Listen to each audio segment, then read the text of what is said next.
नमस्कार मित्रांनो, मी ईश्वर साळुंके. आपल्या सर्वांना रामकृष्ण हरी. तर आज मी आलोय श्री क्षेत्र देवाची आळंदी या ठिकाणी. आज आहे उत्पत्ती एकादशी.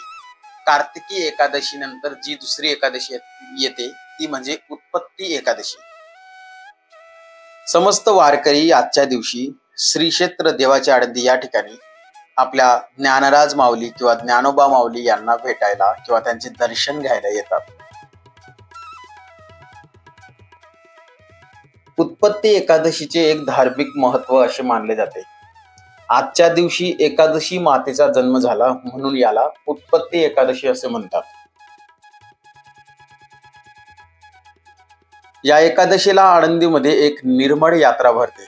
येथे लाखो भाविक वारकरी माऊली संत ज्ञानेश्वर महाराजांच्या समाधी स्थळाला भेट देतात किंवा दर्शन घ्यायला येतात. या आळंदी येथील यात्रेचे मुख्य आकर्षण म्हणजे श्री संत ज्ञानेश्वर महाराजांचा संजीवन समाधी सोहळा. हजारो नव्हे तर लाखो वारकरी भाविक या सोहळ्यासाठी राज्यभरातून आळंदीत दाखल होतात. या यात्रेदरम्यान विविध धार्मिक कार्यक्रम केले जातात, जसे की शास्त्रपाठ, भजन, कीर्तन आणि रात्री जागरण सुद्धा केले जाते.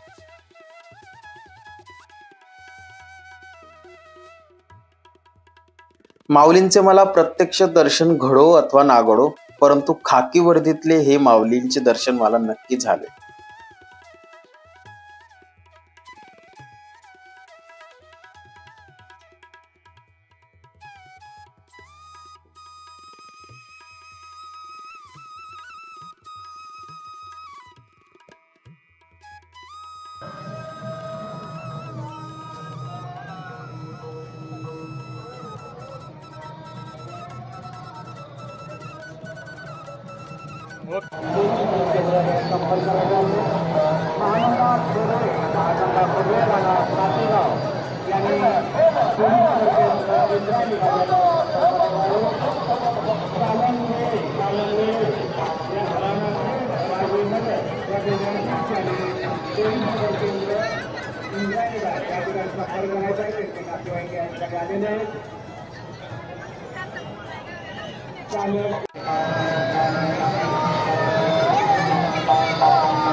जिकडे बघावं तिकडे फक्त एकच आवाज, माऊली माऊली. त्या पखवाजावरील सुंदर बोल, भजन, कीर्तन आणि तो इंद्रायणीचा खळखळणारा आवाज.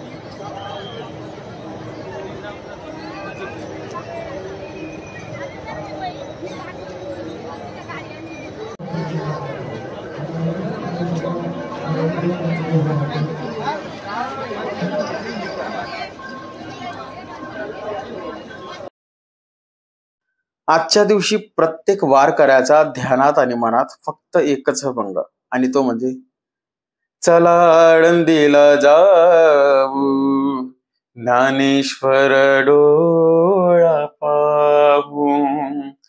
चला आळंदीला जाऊ, ज्ञानेश्वर डोळा पाहू.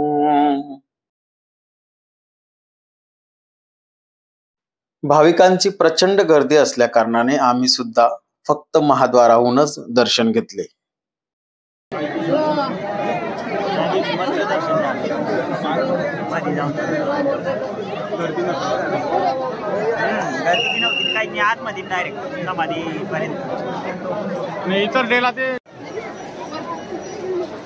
प्रपंचाचे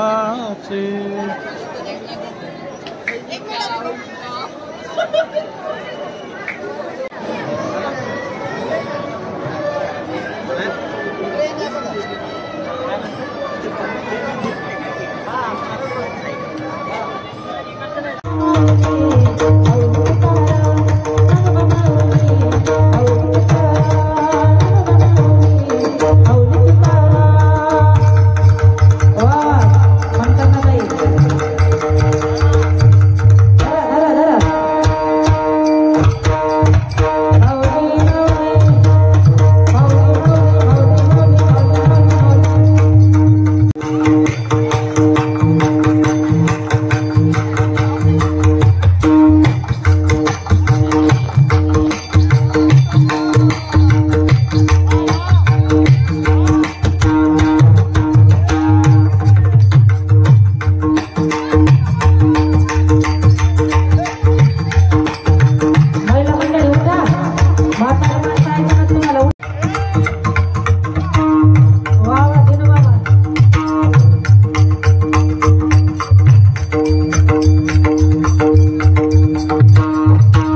शेवटी रोहिणीताई परांजपे यांचे श्रवणीय कीर्तनाचा लाभ झाला आणि त्यानंतर आम्ही आळंदीहून निरोप घेतला.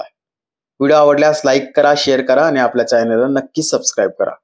पुन्हा एकदा भेटू एका नवीन ब्लॉगमध्ये. तोपर्यंत सर्वांना रामकृष्ण हरी.